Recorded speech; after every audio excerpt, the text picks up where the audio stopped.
Hello, everyone. My name is Chris Powers, and I want to thank you for joining me on the Fort Podcast today. This show is an open-ended discussion and journey covering real estate, business, entrepreneurship, and investing. I would love to hear from you by tweeting me at Fort Worth Chris on Twitter. Hey guys, it's Chris. Thank you so much for joining me today on the Fort. I'm going to do a short episode today, and it's on a topic that gained some popularity on Twitter when I posted it last year, and it's about what I call the Barbell Theory in real estate. And so I'll explain what the Barbell Theory is, why I think it's valuable, and how it's been kind of a key driver to some of the success that we've had at Fort over the years. But it's a really simple concept, almost so simple that, you know, you might think, well, this couldn't possibly be this simple, but it kind of is. So what is the Barbell Theory? Well, before I get into that, I'll just tell you kind of how I came to hear about it. I was sitting at a conference, not really even a conference, a discussion in Fort Worth, probably, 10 or 12 years ago. And this really prolific developer was talking about how he finds areas that he think will be emerging areas to invest in. And what he talked about was this barbell theory. And he just said, it's not as hard to see into the future as you think it is if you think about things kind of in this barbell world. And what he talked about that day really changed the way I looked at real estate, and to this day changes the way I think about real estate. And again, it's something really simple, and this is kind of how it works. So imagine a barbell, and each end of the barbell is kind of where the weight is. If you're picturing a barbell that you lift in a gym, and then you're trying to find kind of what's between it. And so in real estate, each end of the barbell is kind of this highly trafficked area, and you're looking at what's in between it. So if you took one end of the barbell could be downtown, and another end of the barbell could be, if I'm thinking about it in terms of Fort Worth, and if you're not from Fort Worth, you could get on a Google Earth and check this out. But you could think of the other end of the barbell as kind of the Camp Bowie, Arlington Heights district that has 4 or 5 of the best neighborhoods in Fort Worth in it. So you have each end of the barbell, and then you're looking at what is in the middle of the barbell. And in our case, it was a street called West 7th. And West 7th 15 years ago was really a big industrial park.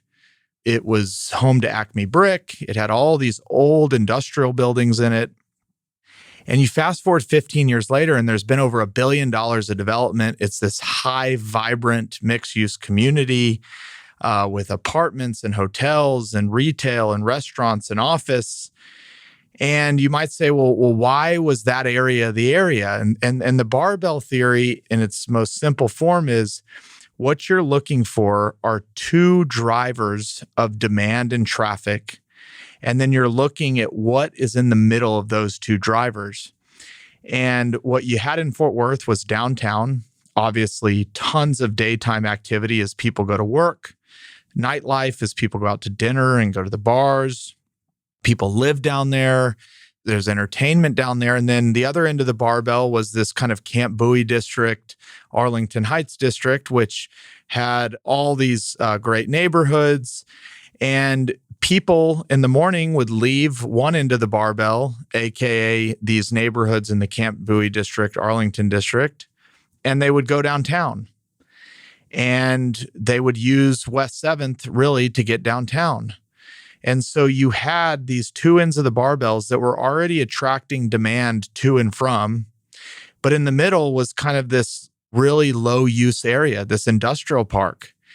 And so this developer who I listened to talk just said, when you find these areas where the traffic that you're already looking for is already passing through the area, you've solved a huge part of the equation, which is getting demand to show up.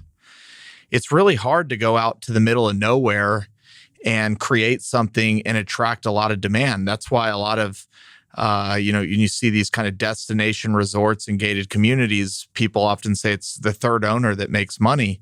It's really hard to attract demand in an area that there has never been demand before. You kind of have to build it and they will come. But in the barbell theory, the demand is already going through the area. Now you just have to give them a reason to stop.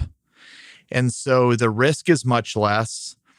The ability to, again, kind of see into the future is really not as hard. What you're really just finding out is, what are my two ends of the barbell? And what's the traffic look like in between? And if I build something in this area of the barbell, can I get that traffic to stop? And when you think about the barbell, if I went to Dallas and I said downtown is one end and kind of the Highland Park, University Park, Lakewood, Lake Highlands, Preston Hollow area was another kind of end of the barbell. And you looked at what was in the middle of those two barbells, it was uptown. And people were traveling to and fro. And so uptown was this obvious area. And again, going back to the 80s, uptown used to be an industrial park. Now it's one of the most prolific developments in the entire country. That barbell can actually be much larger. You could look at DFW Metroplex as one end of the barbell, and you could look at Austin, Texas as another end of the barbell. What connects those two? I-35. You have all this traffic already going back and forth. And as DFW gets bigger and Austin gets bigger, there's even more demand going back and forth. And then you start looking, okay, what are the cities along that drive or along that barbell that might be growing? Well, I could talk about Waco, Texas is starting to explode with growth. The traffic is already going through Waco every day. Waco can't stop it because as long as DFW exists and as long as Austin exists, traffic will be going to and from. Now the answer is, what can we build in Waco that either A, would get people to stop and maybe live here, or what businesses could come here that could feed Austin or feed DFW on top of just Waco. But what you have is this perfect barbell. And so it's very obvious that the cities that lay along 35 over the next 10, 20 years are going to grow. The demand is already coming through those cities. Austin and DFW are going to continue to grow. And as they grow, it's going to make everything in the middle grow. If I took another example, I take Dallas and Fort Worth. If you wind back 20 years ago, Arlington's always been great. But now what you see in Arlington is home of the Dallas Cowboys, Texas Rangers. Arlington is exploding with growth. And it is just sitting right in the middle of Fort Worth and Dallas, where people have been going back and forth for decades and decades and decades.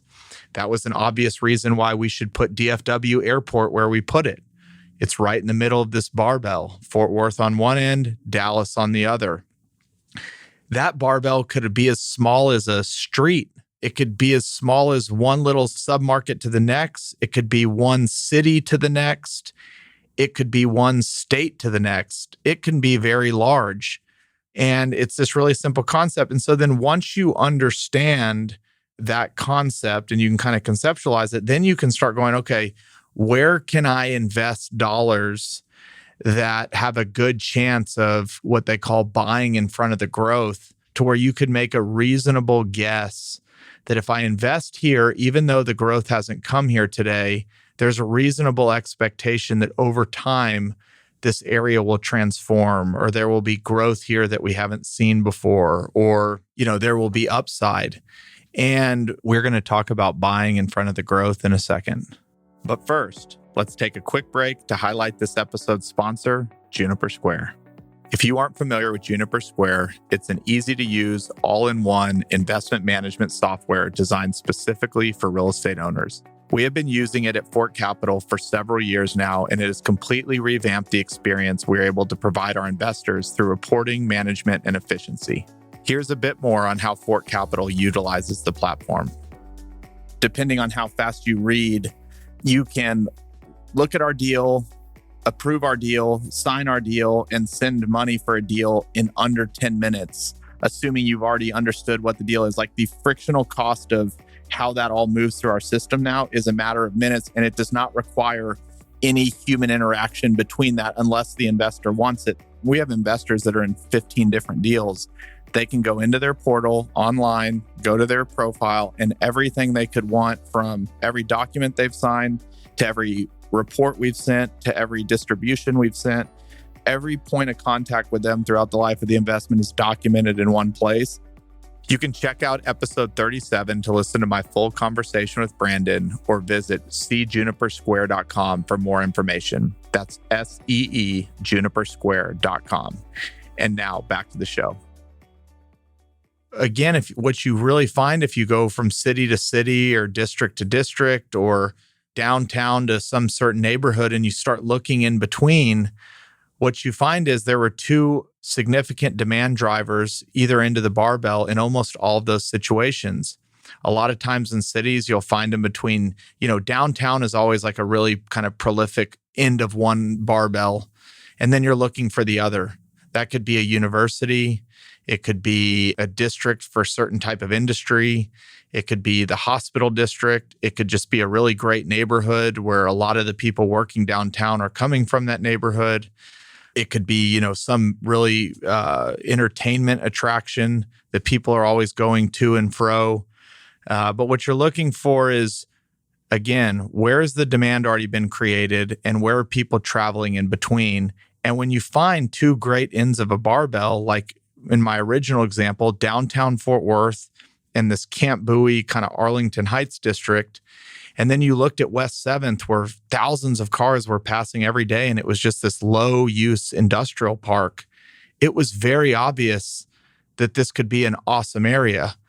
And these kind of areas exist all over the place. And so when I think about how to find that next spot where to invest dollars ahead of growth, where there can be tremendous upside if you're right, it always boils back to me is what's the barbell?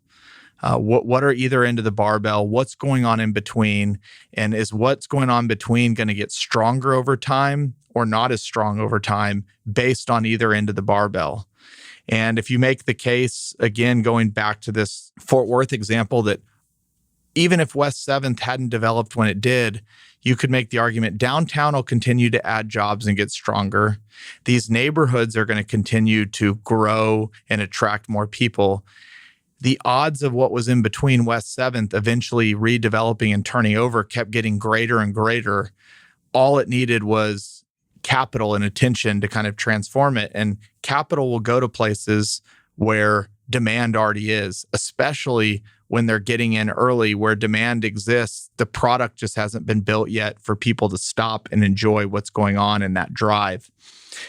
And so now you look at West 7th, it's one of the most prolific areas of Fort Worth. 15 years ago, it was nothing. And you can go city by city and see these emerging districts. And on either side of them, I would almost always guarantee there's some barbell on either side of those districts. You could take it even further and look at between Austin and Dallas. You could look state by state. The barbell is obviously a metaphor, but it works. You're looking for two demand drivers and what's going on in the middle, and can you get that demand to stop? So I said this episode would be quick. I think I've explained the barbell theory. If you have found two ends of the barbell, start doing your research of what's in the middle. And I think if you have a long time horizon, what you'll find is an investment that will grow over time. The only other thing I would add is the more capital that is attracted into the middle of that barbell quicker could accelerate that growth happening even sooner. This West 7th corridor is 2 miles long. There's hundreds of properties in it. If you just went and bought one property, the bet you're making is eventually I will participate in this enormous growth. If you're a much bigger company or you have access to more capital, you might say, I'm going to go buy 10 or 20 properties in here and I'm going to force the growth to happen. Not one is more right than the other. It's just different time horizons and different workloads. You don't even have to be a developer or a super sophisticated real estate investor to participate in that barbell growth. Again, you could just buy one property there and you could hold it for 10 or 15 years before it turns over. But if both demand drivers on either side, it's almost a guarantee that at some point higher and better use will come. The time horizon is more of a degree of how quickly will capital be attracted? How quickly can the narrative and the story change? And really from there, it's about getting developments done rather than, kind of sitting and holding on to something for 10 or 15 years, waiting for that group that is going to come develop it. So that's my spiel today. The barbell theory is very simple. It can be very profitable. It works. There's hundreds of examples around the country. And if you really want to even test it even more, is just go back in time and look at areas that have emerged in cities that you live in and run them back a couple decades before those areas were great and say, before this district was awesome, what was still on either side of it? What was going on? And most often, not always, but most of the time, what you'll find is a barbell that already existed. So thank you for continuing to join me on this journey. I hope today's little nugget on the barbell theory will provide value to you, and can't wait to talk to you on the next episode.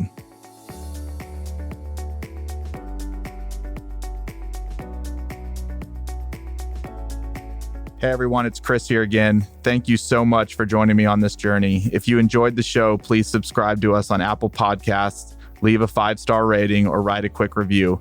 Thanks again, and I'll see you on the next episode. Chris Powers is the founder and CEO of Fort Capital LP. All opinions from Chris and guests of the Fort podcast are solely their own and do not reflect the opinions of Fort Capital LP. This podcast is for informational purposes only and should not be relied upon for real estate or investment decisions. The Fort with Chris Powers is produced by Straight Up Podcasts.